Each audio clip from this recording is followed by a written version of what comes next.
Hey, Amelia Mosley here, and that means it's time for a BTN News update for Thursday the 16th of May. Let's jump into it. People in Paris are saying bon anniversaire to the Eiffel Tower today. That's French for happy birthday, if you were wondering. 130 years ago, the very famous landmark officially opened to the public, and today people turned up to celebrate. Any excuse is a good excuse for a party, right? 1,300 kids were invited to explore the 324-metre-high monument, 10 kids for every year. They got to check out the tower and learn more about its history, which is actually pretty interesting. You see, back in the 1880s, a competition was organised to build an iron tower to mark 100 years since the French Revolution. There were 107 entries, but it was Gustave Eiffels who was chosen. Strangely, that's not where the name Eiffel actually came from. No, just kidding, of course it is. At the time, a lot of people actually really hated Eiffel's tower and said it didn't fit with the other buildings in Paris. But now, 130 years on, it's still standing and it's visited by about 7 million people a year.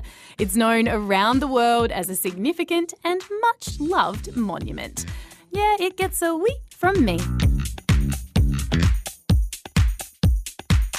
And speaking of famous Parisian landmarks, architects around the world are super busy right now coming up with designs for the Notre Dame rebuild.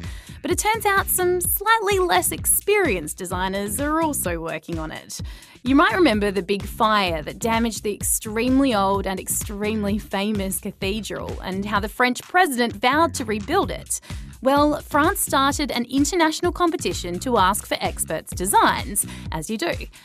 But naturally, the internet's come up with some interesting suggestions. Like, how would you like a pool on the roof of your ancient cathedral?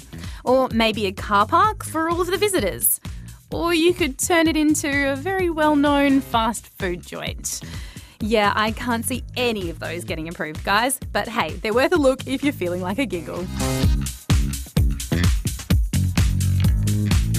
South Australia's Monarto Zoo has made a pretty exciting announcement, and they called in a VIP to break the news. You might have heard of her before. Her name's Jane Goodall. She's a British researcher who's famous around the world for her conservation work with chimpanzees in Africa.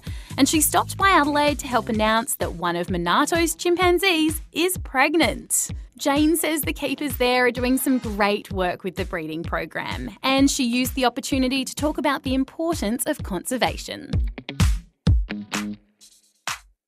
And finally, some cheeky little jaywalkers have been stopping traffic in Brisbane. A family of ducklings were spotted waddling over Brisbane's Gateway motorway during peak hour traffic. Luckily, several police officers decided to literally lend them a hand. They blocked off 2 whole lanes of traffic, ran around after the duckies, and eventually picked them all up and provided the ducklings and their mama with a police escort out of there. What lucky ducks. And that's about all the news I've got for you today, but hey, I'll be back with more tomorrow. Speak to you then.